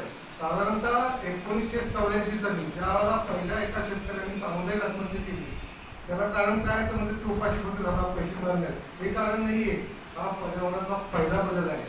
संशोधनाची मला ते निष्कर्ष काढला तो असा होता की 1984 साली या भूतलावरचं कार्बन डायऑक्साईडची एकाग्रता ही साधारणतः 350 होती. 350 कार्बन डायऑक्साईडच्या उत्सर्जनाला माणूस बऱ्यापैकी राहू शकतो, उघड्यापासून पंख्यानं वागा येऊ शकतो, अशा स्थितीत तो झालेला आहे. आपण पूर्वी लोक अनुभव घेत असतील, ज्याला काही गावामध्ये लाईट नव्हती, संध्याकाळी 4 वाजेपर्यंत तापमानामध्ये प्रचंड उघडा असायचा. नंतर 4 नंतर सटकन एकदम टेम्परेचर डाऊन व्हायचं, त्याला बरं वाटतं, बरं वाटतं बरं. पण 2000 साली याच्यामध्ये कितीनं वाढ झाली, जवळजवळ 20 वाढ झाली. म्हणजे जवळजवळ 16 म्हणजे 2003 साली 20 वाढ झालेली आहे. म्हणजे 20 वर्षाच्या कालखंडामध्ये फक्त 25 वाढ झालेली आहे. पण 2003 ते 2013 याच्यामध्ये परत 20 वाढ झालेली आहे. म्हणजे तो आकडा किती गेला, 483 आकडा 400 वर गेलेला आहे 2013 साली. आणि 2013 सालचा 2023 साली आकडा किती गेलेला आहे, 20 वाढलेला नाही, जवळजवळ तो 25 वाढलेला आहे. तो आकडा 400 होता, तो आता 425 झालेला आहे. मग विचार करा तुम्ही, 430 आकडा गाठला किती वर झालेला आहे. आपल्या सवयी, आपली मानसिकता ती बदलणारी नाही का 4 वर्षामध्ये. एका व्यक्तीने सांगितलं मी सोलर बसवतो, आमच्या कुपर कॉलनीमध्ये 160 प्लॅट आहेत, सगळे बसवणार आहेत का. आर्थिक अडचणी सुद्धा समजून घेतल्या पाहिजेत, पण त्यासाठी अनुदानाची स्कीम आहे, या सुद्धा समजून घेतल्या पाहिजे. आपल्याला होणार नाही, उपाय काय केले पाहिजे. पण हे आता जी स्थिती आहे 424 ची, ज्या वेळेला 430 ची स्थिती येईल त्यावेळेला मागचा एकच मी तुम्हाला सांगतो, 40 लाख वर्षापूर्वी ही स्थिती आलेली होती. हा जिओलॉजिकल डाटा आहे, पृथ्वी त्याची आहे, ती काय झालेली होती की 40 लाख वर्षापूर्वी ज्या वेळेला वातावरणामध्ये कार्बनची एकाग्रता 430 होती, त्यावेळेला जगामध्ये आता जी समुद्राची पातळी होती त्या पातळीपेक्षा 1 मीटरने पातळी वाढली होती. म्हणजे किती झाली, जवळजवळ 3 फूट. आणि ज्या वेळेला 460 पण आकडा गेला, म्हणजे गिरीश रावत म्हणून मॉडर्न तज्ञ त्यांचं म्हणणं पडलं की ही परिस्थिती अशीच राहणार आहे, अशीच वाढत जाणार आहे. का, आपण गाड्या बंद करू शकत नाही, आपण प्रगती विकास बंद करू शकत नाही, आपण सिमेंट कॉन्क्रीटची घरं बांधायची बंद करू शकत नाही. आज जगामध्ये 200 ते 250 कोटी वाहनाच्या माध्यमातून दरवर्षी 1600 मेट्रिक टन कार्बनचं उत्सर्जन होते. सिमेंटच्या बांधकामातून दरवर्षी 400 ते 500 टन कार्बनचं उत्सर्जन होते. आणि कोळशामुळे जे काही इंधन तयार होतं त्यासाठी होणारं उत्सर्जन जवळजवळ 1600 ते 1700 कोटी मेट्रिक टन आहे. म्हणजे जवळजवळ एकत्रित जर केलं तर जवळजवळ 4200 मेट्रिक टन कार्बनचं उत्सर्जन होते. 1751 पासून आज आहे, 2020 चा डाटा आहे, जवळजवळ 1.5 अब्ज मेट्रिक टनचा बोजा आपल्या डोक्यावर आहे. तुम्ही म्हणाला की आज काही केलं तर प्रगती आपल्याला नॉर्मल कंडिशन होईल, पण गुणधर्म त्या कार्बन डायऑक्साईड आहे, प्रत्येक वायूचे गुणधर्म असतात. एकदा वातावरणात कार्बन डायऑक्साईड तयार झाला तो किमान 800 वर्षे तो निर्मूलन होत नाही. हे आपण समजून घेतलं पाहिजे, हे पाठ्यपुस्तक शास्त्र समजून घेतलं पाहिजे. बऱ्याच लोकांना अध्यात्माच्या माहिती न सांगतात की पृथ्वी संपणार आहे, जग संपणार आहे. वस्तुस्थिती आहे, त्यांचा अध्यात्म आहे. मी अध्यात्माबरोबर मी सायन्सच जोड केलेलं आहे, मला हे आकलन झालेलं आहे. वास्तविक पाहता हा विषय माझा नाहीये, माझा म्हणजे गेली तंत्रज्ञ म्हणून काम केलेलं आहे. पण या डीपमध्ये मी गेलो, आपला उपाय केले पाहिजे. हे वातावरणातील बदलाचे अनेक परिणाम आहेत. त्यामध्ये सातारा जिल्ह्याला भेडसावणारा म्हणजे विशेषतः आपल्या पश्चिम घाटाला भेडसावणारा परिणाम कुठला आहे तर भूस्खलन. भूस्खलन हे 100% होणार आहे, कितीही होणार आहे. आज ज्या ज्या ठिकाणी अवैज्ञानिक कारणाने किंवा अनैतिक कारणाने ज्या ज्या ठिकाणी ओढे आहेत, मला वाटतं चेतना हॉटेलच्या मला वाटतं एकूण 2016ला घडलेली घटना बऱ्याचदा मला आठवत असेल. 3.5 तास सलग पाऊस पडला आणि त्या हॉटेलमध्ये पाणी शिरलं.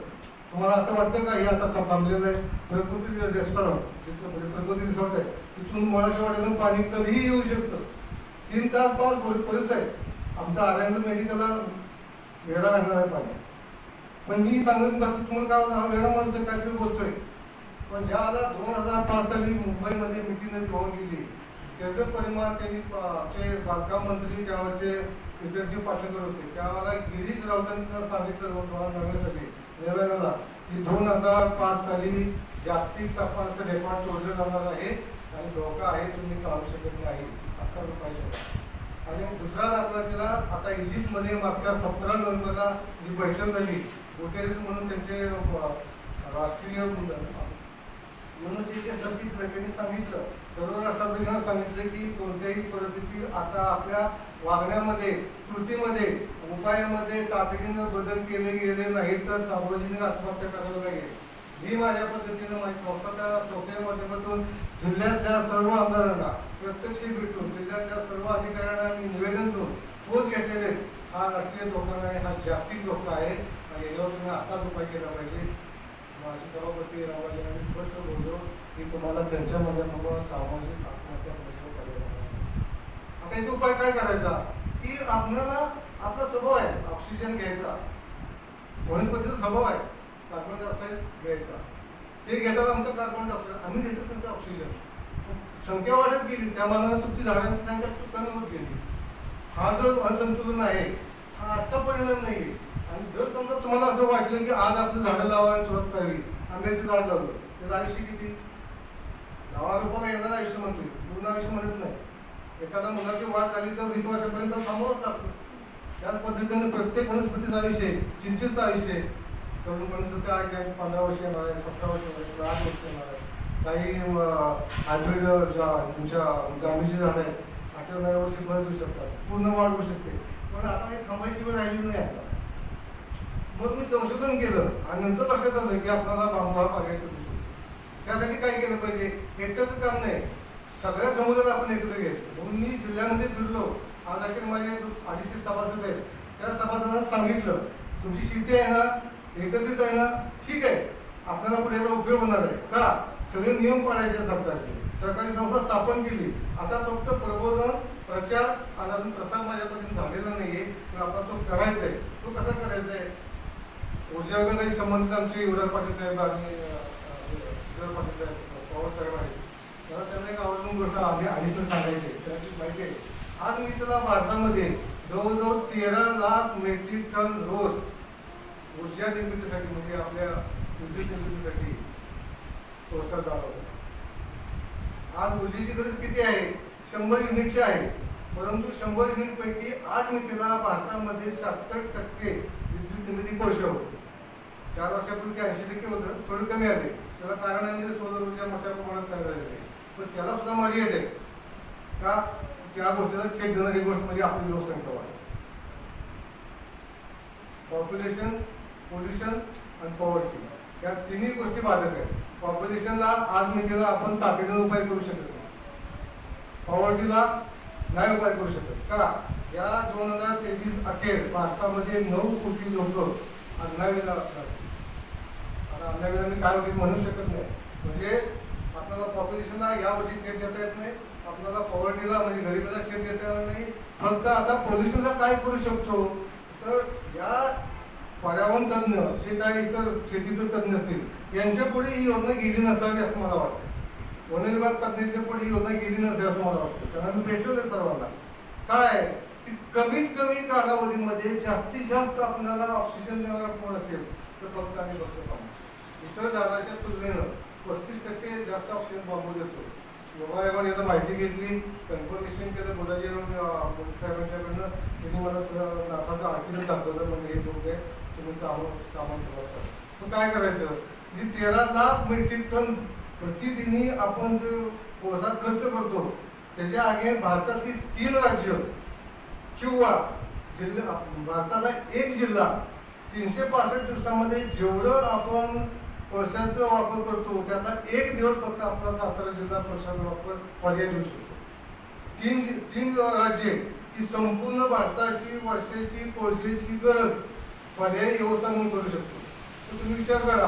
आता मगाशी बोललो तुम्ही ते रिपोर्ट असा आहे की कोळशामध्ये साधारणतः 1600 ते 1700 मेट्रिक टन तुमची ऊर्जा निर्मितीसाठी प्रोडक्शन होते. म्हणजे आपलं 3 वर्षांमध्ये निश्चितपणे 1600 मेट्रिक टन जी ऊर्जा होत्या ती शून्य येणार आहे. पण आता ऑलरेडी जी ऊर्जा पुस्तकची चाललेली आहे ती स्थगित राहणार आहे. त्याला कालावधी लागणार आहे. त्याला कालावधी कोणता आहे? या 3 राज्यात व्यतिरिक्त जो पुढे भविष्यात ज्याला प्लांटेशन होणार आहे त्या प्लांटेशनच्या माध्यमातून हळूहळू त्याचं पुस्तक जे आहे ऑलरेडी त्याला शेड लागणार आहे. हे मी तुम्हाला समस्या सांगितलेले, परिणाम काय होणार आहे तेही सांगितलेले आणि उपायही सांगितलेले आहे. याच्यापेक्षा अनेक गोष्टी आहेत बोलण्यासारख्या की आता इथे वेळ नाही आहे. कारण हा विषय का म्हणजे लिस्ट आणि बोर करतो पाहिजे याच्यामध्ये लक्षात येत नाही. म्हणजे छोट्या छोट्या मुलांना किंवा अन्य लोकांना लक्षात येत नाही हे बोलला. पण ही फॅक्ट आहे. याला आपण टाळू शकत नाही. याला काय केलं पाहिजे?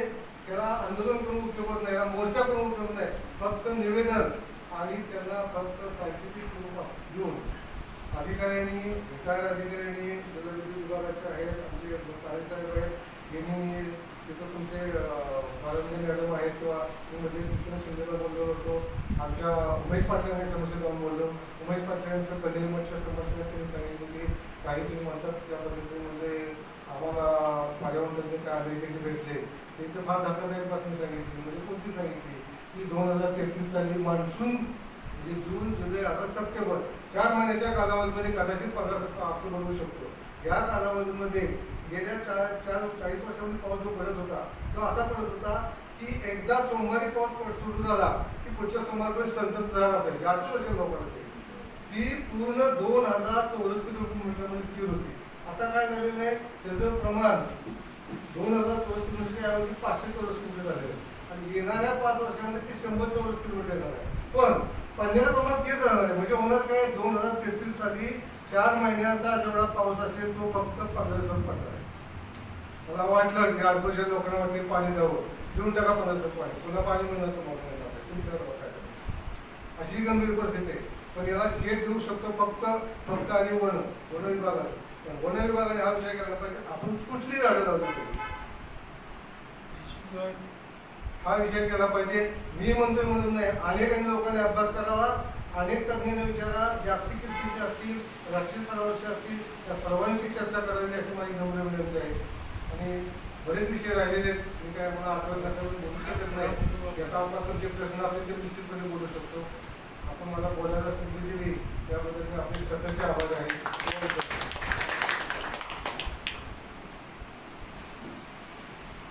खूप सुंदर आता प्रश्न येतो हा विषय शेतकरी संबंधित आहे. शेतकरी उपाशी शेती करत नाही याची आम्हाला जाणीव आहे. ती आम्ही अशी आमच्या दप्तरी नोंद अशी केलेली आहे की ज्या ऊर्जेला कोळशाला 12 रुपये किलो किंमत मिळते, आता 8 रुपये किंमत वाढलेली आहे, त्याच्यातून पैसा वाचणार आहे. त्यामध्ये 2 गोष्टी होणार आहे. पैसा तर वाचणार आहे, परंतु जागतिक पातळीवर जे काय उत्सर्जन करणार आहे त्याच्यातून कार्बन क्रेडिटचा बेनिफिट मिळणार आहे. तो कार्बन क्रेडिटचा बेनिफिट आहे तो एका टनापाठीमागं 25,000 ते 15,000. म्हणजे 1 जर किलो कार्बन आपण मिस केला, जर तुम्ही रोखला गेला तर आपल्याला बेनिफिट मिळणार. दुसरी गोष्ट त्याचं कॅल्क्युलेशन काढलेलं आहे की एका शेतकऱ्याला एका एकराला 2,02,000 रुपये मिळणार. ही माझी आकडेवारी काढलेली आहे.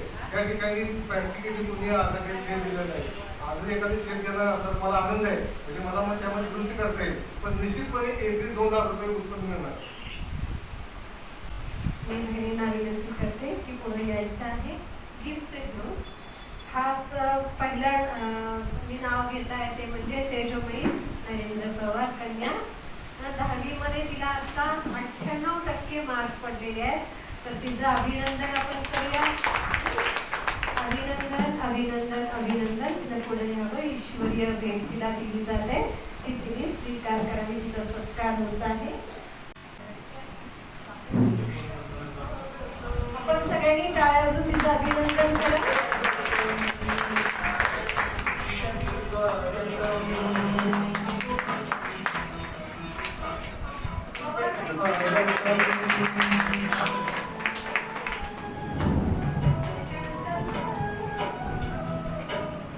आज तो सारी दुनिया एक शहर ही प्रथा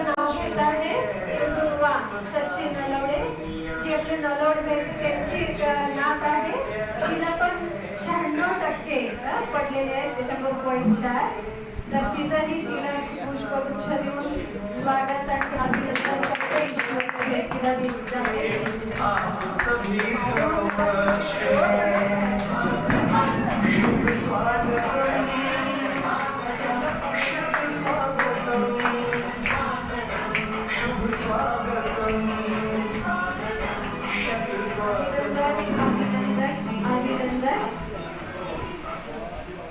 अच्छा, तुमचे म्हणून लढे भाऊ त्याचे अभिनंदन. त्यांची प्रश्न विचारा, कोणाला अजून काही शंका असतील, अनुभव.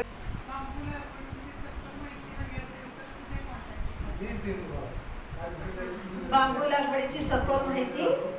हा,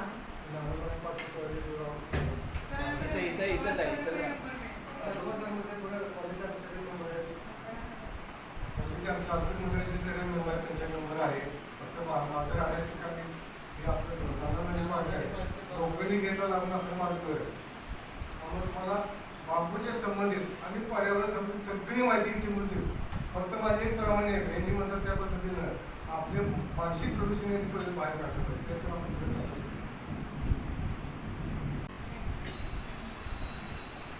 माहिती अतिशय सुंदर सांगितलेलं आहे. मानसिक प्रदूषण दूर झाल्याशिवाय ती कुठलीही प्रदूषण संपणार नाही. परमात्म्याने पण आपल्याला तेच सांगितलंय. जसा परमात्मा नेहमी दाता आहे, तसं दुसरी सत्ता, कारण या विश्वाचा जो कारभार आहे ना 3 सत्तेच्या आधारे चाललेला आहे. एक परमात्मा जी सुप्रीम पॉवर हाऊस सत्ता आहे, जी सदा कायमस्वरूपी स्थिर आहे, शक्तिशाली आहे, त्यांच्यातली शक्ती कमी होत नाही. आणि दुसऱ्या जे 2 सत्ता आहेत त्याच्यामध्ये एक जी आहे ती प्रकृती सत्ता आणि दुसरी म्हणजे आपण सर्व आत्मरूपी सत्ता. ह्या तिन्ही सत्ता अनादी अविनाशी आहेत.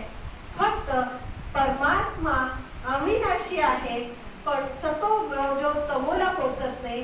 पण प्रकृती म्हणजे 5 तत्व आणि आपण सर्व आत्मारूपी सत्ता, ह्या 2 सत्ता मात्र सतो रजो तमो अवस्थेला जातात.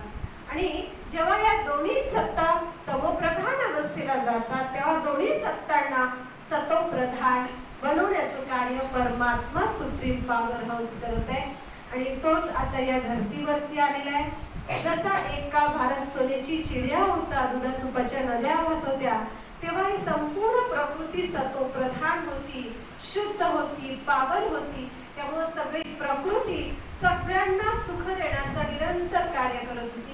आज ती तमोप्रधान झालेली आहे आणि तिला सतोप्रधान बनवण्यासाठी परमात्मा आपल्याला मानसिक प्रदूषण कशा प्रकारे आपण दूर करू शकतो याचं मार्गदर्शन या विद्यालयाच्या द्वारे करत आहे. फक्त त्याच्यासाठी आपण वेळ काढून याचा अभ्यास करण्याची गरज आहे. मी आता माईक देते आपल्या कॉलेजचे अध्यक्ष पवार साहेबांना. उपस्थित पर्यावरणाच्या संदर्भात आमचे काळे साहेब आणि देशमुख साहेब तर त्याच्यावर सुद्धा तज्ञ आहेत. आणि आता इथं आमच्या गांधीच्या विचार केला, गांधी 85-86 पासून आमची कॉलनी तयार झाली. त्यावेळेपासून जे आम्ही झाडं लावणं किंवा पर्यावरणाच्या दृष्टीनं आणि स्वच्छतेच्या दृष्टीनं आम्ही जास्तीत जास्त सगळे मेंबरचे पॉझिटिव्ह आहेत आणि काम करत आलेले आहेत. त्यातला पूर्वी आमच्याकडे अध्यक्ष भोसले बापू होते, त्यांच्या माध्यमातून आम्ही संपूर्ण कॉलनीमध्ये झाडं लावलेली आहेत. त्याला पाणी देऊन नाना आणि पार्क तयार केली. त्याचे शेजारची जे आहे त्याचे सगळं देशमुख साहेबांचंच आहे. अशाप्रमाणे ती झाडं लावण्याचे एवढं प्रयत्न आमच्या बाजूने होईल. आता ते जसं सांगतायत तसं ते बरोबर आहे की आता आमच्या याच्या हिशोबाने केला तर त्यांनी लाखाचं किंवा 1000 वर्षांची सांगितली. पण इतक्या लांब न जाता आत्ताच्या परिस्थितीत सुद्धा आपण पाहिलं तर जे आम्ही बालपणी 40 वर्षापूर्वी जेव्हा पाहिलं त्यावेळेला पाऊस किंवा उष्णतेचं प्रमाण, त्यावेळेला AC किंवा हे फॅन ह्या भानगडी नव्हत्याही, तरी लोकांना केव्हा त्रास होत नव्हता. याचं कारण जे वातावरण होतं ते शुद्ध होतं. आणि पर्यावरण म्हणजे पूर्वीच्या काळात आम्हाला आठवते लहानपणी, आता आपण पाण्याची समस्या पाहतोय की प्रत्येक जण मिनरल वॉटर घेतोय, काय तुमचे हे बसवतोय आहोत त्याच्यातनं स्वच्छता.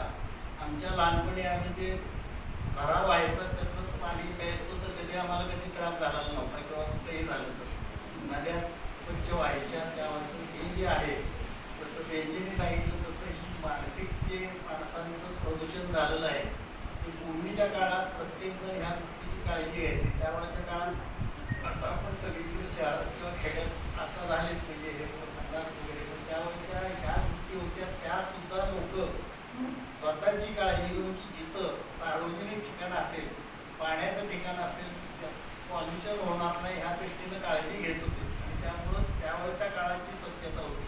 आणि आता यांनी सांगितलं कार्बन उत्सर्जन म्हणजे एक तर वाहनं झाले स्वयं त्याच्यामुळे जे पर्यावरण वाढत चाललेलं आहे आणि त्याच्यामुळे लोकांना त्रास होतो. आता हे कोणाच्या हातात नाही. देशमुख साहेब म्हणले तसं खरं म्हणजे जे काही शास्त्रज्ञ आहेत त्या विषयावर त्यांनी जे आता म्हणले की खरं म्हणजे देश पातळीवरती राज्य पातळीवरचा विषय आहे की ज्या तुमच्या ॲग्रिकल्चर युनिव्हर्सिटीज आहेत ॲग्रिकल्चरचे लोक आहेत त्या लोकांनी ह्या पद्धतीनं किंवा आता आपण रस्ते होत आहेत रस्ते होताना जे पूर्वीची झाडं आहेत ते आता आपण हायवेला बघतोय झाडाच्या झाडं तुटली जाते आणि ह्याच्याकरता सर्वांनी तो प्रयत्न आता आमच्या कॉलनीत आम्ही प्रत्येकाने आपापल्या कॉलनीमध्ये प्लॉटमध्ये चांगली झाडं वाढवलेली आहेत त्याच्यामधून जेवढं स्वच्छता राहता येईल तेवढं केलं जाते. तर हे प्रदूषण टाळण्यासाठी ही सगळ्यांची जवळजवळ प्रत्येकानं जर असं म्हणलं की आता त्यांनी सांगितलं की हे वाढलं तर एवढं होणार आहे प्रत्येक जण म्हणत होते मी एकट्यानं करून काय होणार आहे जे होणार आहे त्याच्यावर आपणही बोलूया. पण हे जर विचार न करता पॉझिटिव्ह थिंकिंग घेतलं की प्रत्येकानं ह्यासाठी आपण प्रयत्न करत राहिलो तर निश्चितपणे ते म्हणतायत. आणि बांबूचं खरंच आहे ते की कारण त्याची वाढ फार फास्ट होते आणि त्याच्यामधनं तुम्हाला ऑक्सिजन मिळत राहतो. ऑटोमॅटिकली आता टेम्परेचर आपणच बघतोय की 4 वर्षापूर्वी आपलं 40पर्यंत 35 होतं ते आता 40 आणि 42 व्हायला लागले. याचं कारण हे पर्यावरणातलं सगळं संतुलन बिघडलंय त्याच्यामुळं आणि ते करण्यासाठी आपण सर्वांनी जर प्रयत्न केले तर हे निश्चितच त्याला चांगलं राहील. ज्याला वैयक्तिक माहिती घ्यायची तर आता देशमुख साहेबांनी सांगितली की त्यांच्याकडे भरपूर नॉलेज आहे आणि हे बांबूची शेती आहे आता आपण म्हणतोय त्याला पाण्याची गरज आहे. तर या आपल्या जिल्ह्यापुरता विचार केला तर मला वाटतं मान खटावमध्ये बऱ्याच जमिनी पडून आहेत त्या ठिकाणी जर हे केलं पाण्याची व्यवस्था करून आणि गव्हर्नमेंटही तुम्हाला पाणी अडवा पाणी जेव्हा म्हणतोय त्याप्रमाणे कारण बांबूला पाणी सुद्धा जास्त लागत नाही. हे सगळीकडे झालं तर निश्चितच कमीत कमी आपल्या जिल्ह्यापुरतं तरी बराचसा प्रयोग पडू शकेल. त्याचा सगळ्यांनी विचार करून केलं तर निश्चित पर्यावरणावर प्रत्येकाने विचार केला वैयक्तिकरित्या तर जनरल निश्चितच त्याचा उपयोग होऊ शकेल. मला आज इथं बोलून अध्यक्षस्थान दिलं त्यांनी जे दिलं त्याच्याबद्दल मी आभारी आहे. थँक्यू. सुंदर थोडक्या शब्दामध्ये आपल्या विचार मांडले त्यांचं मी पुन्हा एकदा अभिनंदन करते. सगळ्यात महत्त्वाचं ह्या सगळ्या पर्यावरणाच्या प्रदूषणाला आळा घालण्यासाठी आपल्या विचारांना सकारात्मक श्रेष्ठ शक्तिशाली बनवणं आवश्यक आहे आणि त्याच्यासाठी परमात्मा जे ज्ञान देतं ते आपल्या सगळ्यांना खूप मदत करतं. सरकारही प्रयत्न करत आहेत आपल्यासारखे स्टेजवरती उपस्थित असणारे हे सुद्धा प्रदूषण रोखण्याचं काम करत आहेत. आपल्याला सकारात्मक विचार महत्वाचे आणि त्याच्यासाठी आध्यात्मिक ज्ञान आपल्याला परमात्मा जे देत आहेत ते खूप मदत करतं. फक्त त्याचा अभ्यास करणं मात्र महत्वाचं आहे. पण अध्यात्म म्हणजे सोशल बिंग्स आहे, मेडिकल बिंग आहे. मेडिकल बिंगच्या आधारे शारीरिक मानसिक स्वास्थ्य कसं प्राप्त करायचं मार्गदर्शन दिलं जात आहे. त्याचबरोबर या विद्यालयाची युवा प्रभाग आहे. आजचा जो युवा भरकटत चाललेला आहे त्यांना रचनात्मक कार्याकडे वळवण्याचं कार्य या प्रभागच्या द्वारे केलं जात आहे. मूल्य शिक्षण एज्युकेशन प्रभागच्या आधारे आजचा जो शालेय शिक्षण आहे त्याच्यामध्ये मूल्य आधारित शिक्षण शिकवण्याचं कार्य केलं जातं या विद्यालयाच्या द्वारे. कारण आज मूल्यांची जोपासना कमी झाल्यामुळेच आजची जी परिस्थिती आहे ती बिकट होत चाललेली आहे. कारण समाजामध्ये आपण बघत आहे समस्या ह्या सगळ्या वाढत चाललेल्या आहेत. प्रदूषण वाढत चाललंय. याला कारण समाजामध्ये प्रामाणिकता जी पाहिजे होती ती कमी होत चाललेली आहे. त्याचबरोबर भ्रष्टाचार नको आहे तर तो थांबवणं गरजेचं आहे. तर त्याच्यासाठी मानसिक प्रदूषण रोखलं तर भ्रष्टाचार सुद्धा कमी होऊ शकणार आहे. त्याचबरोबर नम्रता आज राहिलेली नाहीये, तर ती नम्रता, धैर्यता गुण शिल्लक राहिलेला आहे. तो धैर्यतेचा गुण आपल्या जीवनात कसा आचरणात आणायचा. कर्माचं गणित या विद्यालयामध्ये शिकवलं जाते की कोणतं कर्म केल्यामुळे आपलं पुण्य कर्म जमा होईल, समाजाच्यासाठी हितासाठी आपण कार्य कोणतं कर्म केल्यानंतर करू शकतो आणि ते करणं का गरजेचं आहे. चांगलं काय आहे हे समजतं, पण पटणं गरजेचं आहे. पटलं की वळायला वेळ लागत नाही आणि ते एक वेगळ्या कलेनं परमात्मा करा ती कला शिकवत आहे की कशा रीतीने आपलं जीवन उज्ज्वल श्रेष्ठ घडू शकतं आणि या समाजाला खूप मोठं योगदान करू शकतो. आणि म्हणून स्वतः आपल्या विचारांना आपल्याला श्रेष्ठ बनवण्यासाठी आत्मचिंतन महत्वाचं आहे. मग करूया आत्मचिंतन. त्याच्यासाठी आपण स्वतःला प्रश्न विचारायचे, मी कोण आहे, कोठून आलोय, कशासाठी आलोय, काय करत आहे, काय केलं पाहिजे. अविनाशी शक्ती शरीरूपी वस्त्र धारण करून मी आत्मा या पृथ्वीवर खूप मोठ्या नाटकातली भूमिका वठवण्यासाठी संपूर्ण पृथ्वी नाटकाचं स्टेज आहे. तर आपण सर्वातले कलाकार, हिरो कलाकार, महान श्रेष्ठ भूमिका वठून मला परत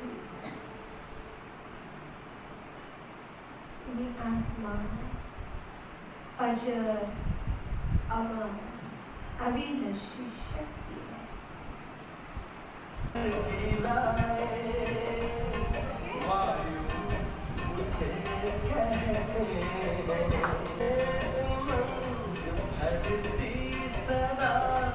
जैसे पंछी हो सब कुछ निर्मल बन जाता, उज्ज्वल